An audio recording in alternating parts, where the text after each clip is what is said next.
Hello students, good evening. So we are continuing with our series. This is class 11 physics, okay, chapter 5 laws of motion, and as you already know NCERT textual exercise we are doing, okay, and in our part 1, 2, 3, 4 and 5 we are discussing question number 1 to 26, okay.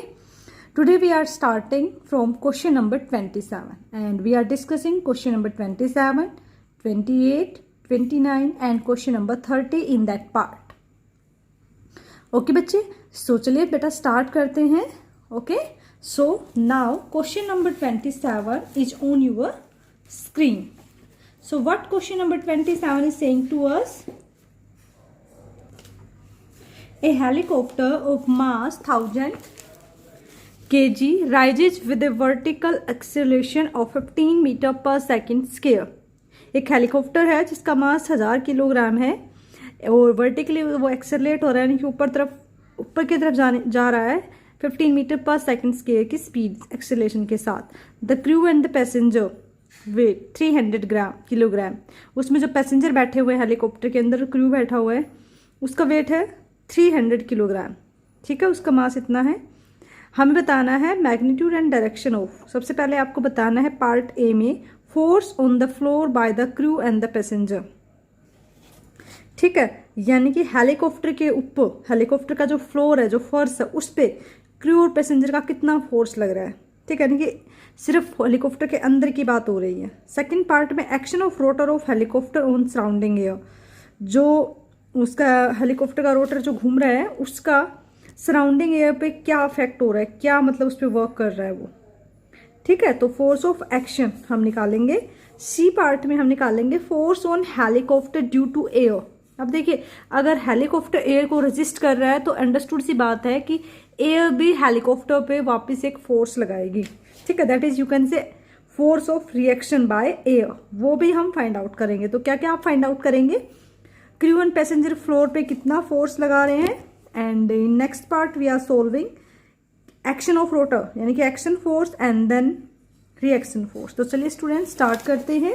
So here is the solution of question number 27. So mass of the helicopter M1 that is 1000 kg and mass of the crew and passenger. crew और passenger का जो मास है उसको हमने M2 consider किया है और ये आपको गिवन है 300 kg. सो एक्सेलरेशन कितना हो रहा है? एक्सेलरेशन आपका हो रहा है 15 metre per second square. Okay, हमें क्या निकालना है पार्ट में? इसको आप ऐसे समझिए, सपोज कीजिए ये एक हेलीकॉप्टर है और ये इसके ऊपर एक ऐसा वो रोटर घूम रहा है. ठीक है, तो ये आगे जाने की कोशिश कर रहा है तो ये इसको रजिस्ट कर रही है. क्लियर? तो सबसे पहले पार्ट में पूछा गया है कि जो ये बैठे हुए हैं इसके अंदर, ये इस पर कितना फोर्स लगा रहे हैं. क्लियर? तो आप क्या कह सकते हो कि वेट नीचे की तरफ काम कर रहा है. ठीक है, और ऊपर की तरफ रिएक्शन होगा तो नीचे की तरफ वेट होगा. तो force on the floor of the helicopter by the crew and the passenger. तो आप क्या कह सकते हो कि इसके अंदर जो क्रू पैसेंजर बैठे हुए हैं उनका जो वेट होगा वो क्या होगा? अपरंट वेट होगा, यानी कि ओरिजिनल वेट नहीं होगा ना, जो उनको फील हो रहा है वो वेट होगा. क्लियर? क्योंकि वो ऊपर की तरफ जा रहे हैं. तो हमने लिफ्ट वाले जब केस किए थे तो अपरंट वेट हमें बड़े अच्छे से निकालना आता है. तो इनका अपरंट वेट क्या हो जाएगा? M2 G प्लस ए. जब भी बॉडी ऊपर की तरफ जाती है तो हम क्या कर देते हैं? ग्रेविटी में एक्सेलरेशन ऐड कर देते हैं, क्योंकि कोई भी चीज़ ऊपर की तरफ जाएगी तो बेटा वो अपने आप तो जा नहीं सकती, हमें खुद से उसमें कुछ एक्सेलरेशन प्रोवाइड कराना पड़ेगा. सो M2 आपको पता है 300 है and this is we are taking 10. ठीक है, हमने अपनी मर्जी से लिया. 9.8 होता है, आप 10 भी कंसिडर कर सकते हो, प्लस 15. तो ये हो जाएगा 300 इंटू 25. This is 7500 newton. तो this is the apparent weight of the crew and passenger on the floor of the helicopter. Is it clear? हाँ जी, क्लियर है बेटा. चलिए, we are doing now part B. Okay, in our part we are finding action of rotor of the helicopter on the air. Helicopter air के ऊपर कितना action कर रहा है? तो action of rotor of helicopter on surrounding air वो क्या होगा? वर्टिकली डाउनवर्ड होगा, नीचे की तरफ होगा. So action of rotor of helicopter on surrounding air is vertically downward, यानी कि हेलीकॉप्टर ऊपर की तरफ उड़ रहा है ना, तो जो एयर है वो उसको नीचे की तरफ ले जाने की कोशिश करेगी। क्लियर? क्या हो रहा है, जो हेलीकॉप्टर है वो ऊपर की तरफ जाने की कोशिश कर रहा है, तो एयर उसको नीचे की तरफ ले जाने की कोशिश करेगी। तो रोटर किधर वर्क कर रहा है, नीचे की तरफ वर्क कर रहा है। ठीक है, सो हेलीकॉप्टर क्या मतलब, अब अगर आप ये कहोगे कि helicopter rises due to reaction of this force, तो इसी फोर्स के रिएक्शन की वजह से वो क्या कर रहा है, ऊपर की तरफ जाने की कोशिश कर रहा है। तो हम यहाँ पे फोर्स ऑफ एक्शन निकालेंगे, तो टोटल मास हमें लेना पड़ेगा that is m1 plus m2, क्योंकि फोर्स का फॉर्मूला क्या होता है, F is equal to m वे, तो ये हमारा m हो गया, और ऊपर की तरफ जा रहा है हेलीकॉप्टर तो g प्लस a। ठीक है, तो टोटल वेट कितना हो जाएगा 1000 प्लस 300, और ये हो जाएगा आपका 25, तो आपका हो जाएगा 1300 इंटू 25, वो मल्टीप्लाई करेंगे, then we are getting 32500 newton. Clear है बच्चों? Okay, so now we are doing C part. C part में आपसे पूछा गया है कि जब हेलीकॉप्टर ऊपर की तरफ जा रहा है तो एयर भी उस पर कुछ फोर्स लगा रही है, दैट इज एक्शन हो रहा है, तो रिएक्शन भी होगा according to Newton third law. तो वो एक्शन किसके इक्वल होगा, रिएक्शन के, बट इन अपोजिट डायरेक्शन होगा। तो आप क्या कह सकते हो, बेसिकली जितना रोटर उसके ऊपर फोर्स लगा रहा है उतना ही एयर भी उस पर फोर्स लगाएगी, वो कितना होगा 32500। बट देखिए ये क्या हो रहा है, वर्टिकली डाउनवर्ड डायरेक्शन में हो रहा है, तो जो फोर्स हेलीकॉप्टर पे लगेगा ड्यू टू सराउंडिंग एयर वो वर्टिकली अपवर्ड होगा। क्या होगा, वर्टिकली अपवर्ड, क्योंकि एक्शन हमेशा रिएक्शन के इक्वल होता है। ठीक है, तो हेलीकॉप्टर जो फोर्स हेलीकॉप्टर पे लग रहा है, ओके, तो आपका क्या हो जाएगा, तो एक्शन रिएक्शन के इक्वल हो जाएगा। ठीक है, बट वर्टिकली अपवर्ड होगा तो डायरेक्शन क्या रहेगी आपकी, opposite. Now we are doing question number 28 is on your screen. Stream of water flowing horizontally with the speed of 15 metre per second. पानी है वो हॉरिजॉन्टल डायरेक्शन में इतनी स्पीड के साथ मूव कर रहा है, pushes out of A tube of cross sectional area. एक ट्यूब है उसको पुश करने की कोशिश कर रहा है पानी। ठीक है, और जो ट्यूब है उसका एरिया है 10⁻⁻² metre square and hits at a vertically wall nearby. और फिर क्या करता है वो पानी, एक दीवार पे वर्टिकली हीट करता है, टकराता है जाके। आपको बताना what is the force exerted on the wall by the impact of water. तो आपको ये बताना है कि जब वो पानी दीवार पे जाके टकराएगा तो कितना फोर्स लगाएगा। ठीक है, and assuming that it does not rebound, और आपको ये भी अज्यूम करना है कि वो रीबाउंड ना करे। ऐसा नहीं फोर्स, मतलब आपको रियली तो पता है कि वो टकराएगा तो वापस आएगा, लेकिन आपको ये अज्यूम करना है कि पानी जो दीवार पे जाके टकरा रहा है वो वापस ना आए। ठीक, आपको इनइलास्टिक कोलिजन का केस लेना है एक तरीके से। समझ गए आप, आपको क्या करना है। तो काफी इजी क्वेश्चन है, चलिए इसको सोल्व करते हैं। Okay, so here question number 28 solution. Firstly हम क्या कैलकुलेट करते हैं, मास ऑफ वाटर, क्योंकि देखिए फोर्स का फॉर्मूला क्या होता है, हमें फोर्स निकालना है तो फोर्स का फॉर्मूला होता है m इंटू ए। देखिए हमें ए तो हमारे पास है क्योंकि हम वेलोसिटी से निकाल लेंगे, but we are not having M, क्योंकि किसी भी बॉडी पे आप अगर फोर्स लगाते हो तो आपके पास मास और एक्सेलरेशन दोनों होने चाहिए। तो सबसे पहले हमें पानी का मास निकालना पड़ेगा, कितना पानी का मास है। तो देखिए बेटा हमें क्या क्या गिवन है, हमें स्पीड ऑफ वाटर गिवन है 15 मीटर पर सेकेंड, जो क्रॉस सेक्शनल एरिया है ट्यूब का, ठीक है, ट्यूब का वो गिवन है 10⁻⁻² मीटर स्क्वायर। ठीक है, तो आपको पता है ट्यूब 3D है, तो volume of water pushing out पर सेकेंड, तो पर सेकेंड के हिसाब से कितनी वॉल्यूम होता है हम क्या करेंगे, A इंटू वी। ठीक है, एरिया को वेलोसिटी से मूव करेंगे, जो हमारी इक्वेशन ऑफ कंटिन्यूटी है। Okay, so this become 10⁻⁻² into 15। Clear. So हमें सबसे पहले क्या निकालना है, मास निकालना है।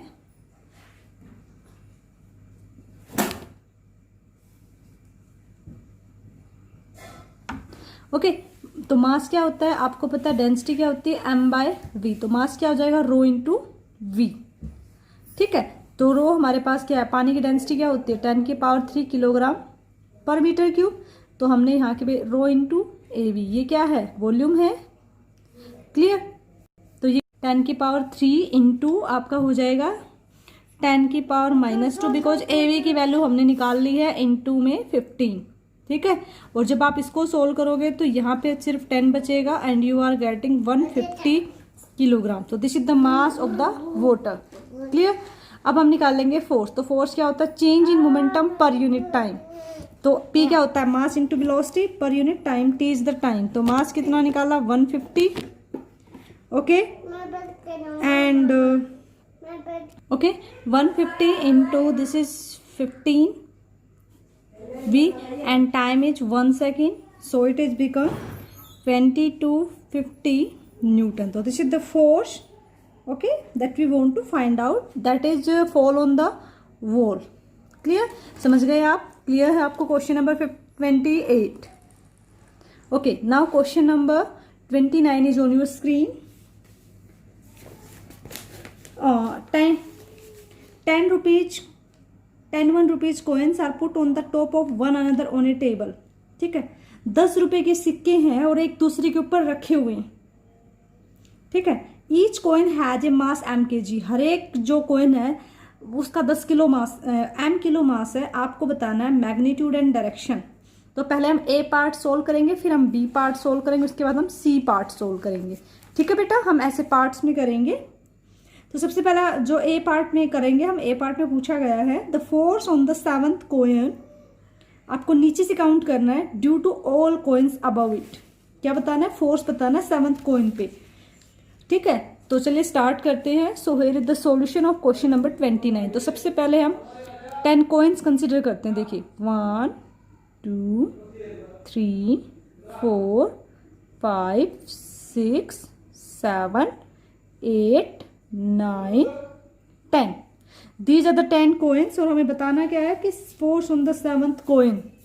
सो हमारे पास ये 10 कॉइन है। ओके, तो हमें फाइंड आउट करना है इस 7th कॉइन के ऊपर फोर्स। ठीक है, और काउंटिंग करनी नीचे से। तो कौन कौन फोर्स लगाएगा इसके ऊपर? 8 9 एंड 10, यानी कि 3 कॉइन्स फोर्स लगाएंगे। The force on the 7th coin is due to the weight of the top 3 coins. ठीक है, सॉरी बॉटम 3 कॉइन्स आएगा आपका, बॉटम गलती से लिख दिया मैंने। तो ये जो नीचे वाले 3 कॉइन बेटा सिक्के, इनकी वजह से फोर्स लगेगा इसके ऊपर, क्योंकि एक्शन होगा तो रिएक्शन भी होगा और इनका जो वेट है वो इसका फोर्स होगा। तो आप क्या कह सकते हो कि रिक्वायर्ड जो फोर्स है 7th कॉइन पे जो फोर्स लगेगा this is equal to weight of 3 coins. तो 3 कॉइन्स का वेट करोगे mg plus mg plus mg। ठीक है, वेट क्या होता है? m इंटू जी। m उसका मास है। हर एक कॉइन का मास कितना है? Mass of each coin. ठीक है, हर एक कॉइन का मास कितना दे रखा आपको?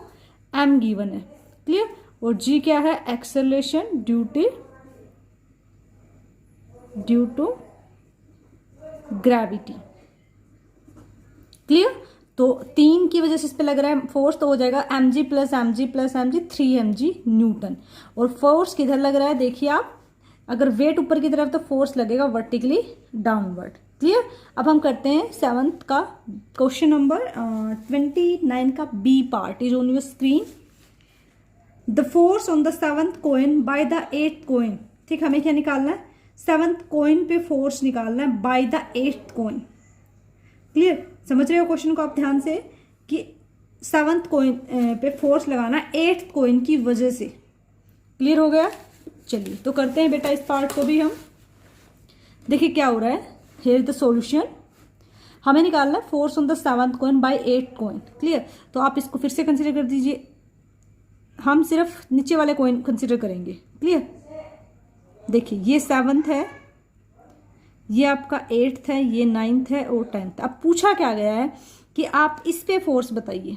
ठीक है, इस पे फोर्स बताइए due to this.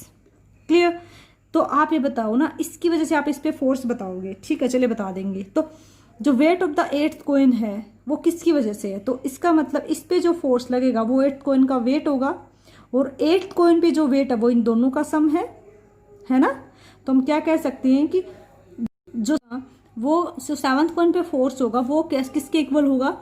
Basically weight of 8th coin, 9th coin and 10th coin, तीनों कॉइन के सम की। तो टोटल इस पे कितना फोर्स लगेगा? बात वहीं आ गई, टोटल वहीं फोर्स लगेगा 3 mg। टोटल वेट हो गया ठीक है, तो टोटल ये वेट हो गया, तो आप सीधी सी बात आप कह सकते हो कि फोर्स भी उतना ही लगेगा, अंडरस्टूड है बिल्कुल। तो कितना फोर्स लगेगा, 3 mg न्यूटन। तो टोटल इतना फोर्स लगेगा इसके ऊपर on the 7th coin. Clear. और किसकी तरफ लगेगा फोर्स, क्योंकि वर्टिकली डाउनवर्ड। ठीक है, फोर्स किधर लगेगा, वर्टिकली डाउनवर्ड। अब क्वेश्चन नंबर 29 का सी पार्ट देखते हैं। तो सी पार्ट में देखिए हमें क्या निकालना है, सी पार्ट में आपको निकालना है reaction on the 6th coin due on the 7th coin. ठीक है, क्या करना, देखिए ध्यान से सुनिए, हमें क्या करना, reaction of 6th coin on the 7th coin. Clear, क्या करना है आपको, just a second I tell you. देखिए ऐसे देखिए आप इसको, क्या कह रहा है 29 का C part, reaction of 6th coin on 7th coin. Question clear हो गया कि 6th कॉइन की जो रिएक्शन होगी वो 7th कॉइन पे बतानी है आपको। क्लियर, तो आप ऐसे ही वहीं से फिर से वहीं सेम कंसेप्ट अप्लाई करेंगे हम। 6th 7th 8th 9th 10th, 6 7 8 9 10। तो हम नीचे वाले उनको कंसिडर किए, हमें बॉटम से ही काउंट करना होता है। तो क्या होगा, देखिए the 6th experience A downward force. जो 6th है वो नीचे की तरफ एक फोर्स फील करेगा, किसकी किसकी वजह से, इन चारों का वेट होगा वो। ठीक है, ठीक है, 6th को जो फोर्स फील होगा कि देखिए ये इस पे एक्शन अप्लाई कर रहा है, तो ये इस पे क्या करेंगे, रिएक्शन अप्लाई करेंगे। 6th वाला इन चारों पे फोर्स लगा, तो ये चारों मिलके इस पे फोर्स लगाएंगे ना, और इन चारों का क्या होगा, फोर्स, टोटल इनका वेट होगा। ठीक है, तो total downward force experience by 6th coin. 6th coin total कितना फोर्स फील करेगा, 4 7 8 9 10 की वजह से। तो mg plus mg plus mg plus mg, that is 4 mg force feel करेगा, है ना। अब बताना क्या है, रिएक्शन बताना है ना 6th कॉइन का। ठीक है, तो देखिए ये जो हो रहा है इसके ऊपर ये एक्शन है, और जो ऊपर की तरफ आएगा वो रिएक्शन। तो अपोजिट डायरेक्शन हो गई ना। न्यूटन थर्ड लॉ क्या कहती है, न्यूटन थर्ड लॉ कहती है 6th coin produce equal reaction on 7th coin but in opposite direction. So reaction of 6th coin on 7th coin is -4 mg Newton. ठीक है, इसलिए जो इस पर रिएक्शन होगा वो क्या होगा, माइनस होगा। नेगेटिव साइन का क्या मतलब है, force acting vertically upward direction, की फोर्स ऊपर की तरफ काम करेगा बट वेट के अपोजिट होगा, जैसे कि मैंने आपको बताया था अभी diagram. Okay, clear. Now question number 30 is on your screen. An aircraft execute a horizontal loop at a speed of 720 kilometre per our. ठीक है, क्या कह रहा है क्वेश्चन नंबर 30। एक एयरक्राफ्ट है, हॉरिजॉन्टल लूप में इतनी स्पीड से वो 720 किलोमीटर पर आवर की स्पीड से मूव कर रहा है विद इट्स बैंक्ड। ठीक है, और वो उनके जो विंग्स है वो थोड़े से बैंकिंग है, मतलब थोड़े से बैंड हो रखे हैं, मतलब कुछ एंगल बना रहे हैं 15 डिग्री का। What is the radius of the loop, आपको उस लूप का रेडियस बताना है। ठीक है, तो चलिए सोल्व करते हैं, काफी इजी है, जल्दी हो जाएगा, इजी क्वेश्चन है। देखिए क्या कह रहा है क्वेश्चन में, आपको थीटा दे रखा है 15 डिग्री। क्लियर, एक इस तरीके से एयरक्राफ्ट है वो उड़ रहा है, इसको आप कुछ ऐसे समझिए, ये उसके विंग्स हैं। ठीक है, और जो वो उड़ रहा है तो वो थोड़ा सा बैंड हो रहा है, बैंकिंग मतलब समझते हैं, थोड़ा सा टेढ़ा हो रहा है, तो वो कुछ एंगल बना रहा है। क्लियर, और वेलोसिटी कितनी है इसकी, वेलोसिटी है 720 kilometre per hour. We have to convert it 5/18 से मल्टीप्लाई करेंगे 40 and this is 200 metre per second. हमने इसको चेंज कर लिया है। And gravity of force work here, this is 9.8 metre per second square. Okay, we already know that banking जो होता है, बैंकिंग का हमें कंसेप्ट बहुत अच्छे से क्लियर है, मैंने आपको थ्योरी वाले पार्ट्स में काफ़ी अच्छे से कराया था। तो वी नो दैट कि अगर मैं यहाँ से जो वेलोसिटी मैं अटेन करना चाहती हूँ तो उस वेलोसिटी का फॉर्मूला क्या होगा, v is equal to RG tan theta v square. ठीक है, जब हम बैंकिंग रोड्स पे काम करते थे तो वहाँ पे हमने पढ़ा था कि बैंकिंग के लिए मैक्सिमम वेलोसिटी एक व्हीकल के द्वारा कितनी रिगेन की जा सकती है, v square is equal to RG tan theta. But यहाँ पे हमें जो वो सर्कल बन रहा है पूरा, उसकी हमें सिर्फ रेडियस निकालनी है, बाकी कुछ नहीं निकालना। तो r हम यहाँ से अगर निकालते हैं तो r आपका हो जाएगा v square upon g tan theta. सारे वैल्यूज आपके पास अवेलेबल हैं तो पुट कर दीजिएगा। दिस इज 200 इंटू 200 अपॉन हो जाएगा 9.8 into 10 15 degree. Clear, from by using log table we can find out the values also, ठीक है। तो इसका हो जाएगा आपका 00, और इसको आप 10 से इसके नाम से मल्टीप्लाई कीजिए, दिस इज 10-15 डिग्री। क्लियर, इसकी वैल्यू हम पुट कर देते हैं। ओके, तो आर आपका हो जाएगा 200 इंटू 200, 200 इंटू 200, 9.8 इंटू 0.268, दोनों को मल्टीप्लाई करेंगे तो 40,000 हो जाएगा, और इनको मल्टीप्लाई करेंगे 2.6264, ठीक है।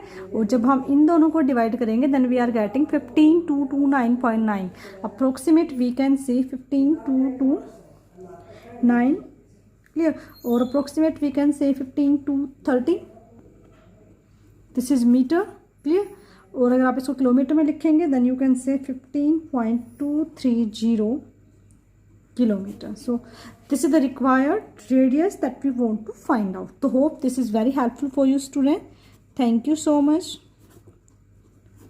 Okay, and keep connected with us. This is only for you students. If you are supporting us then of course we are doing our best. If you are not supporting us then we also do our best. If any one person get benefits from my this video then it's really a big achievement for me. अगर कोई एक भी बच्चा या कोई भी एक person मेरी वीडियोज़ की हेल्प से उसकी लाइफ चेंज होती है, उसको कुछ समझ आता है, उसका कोई कंसेप्ट क्लियर होता है, तो मेरे लिए बहुत बड़ी बात है, ठीक है। मैं सिर्फ इतना चाहती हूँ कि मेरे बच्चों को कोई प्रॉब्लम ना आए किसी टॉपिक में, हम अपनी तरफ से बेस्ट ऑफ करते हैं। बेटा आप लोग भी पढ़िए, ठीक है। बस thank you so much, have a nice day.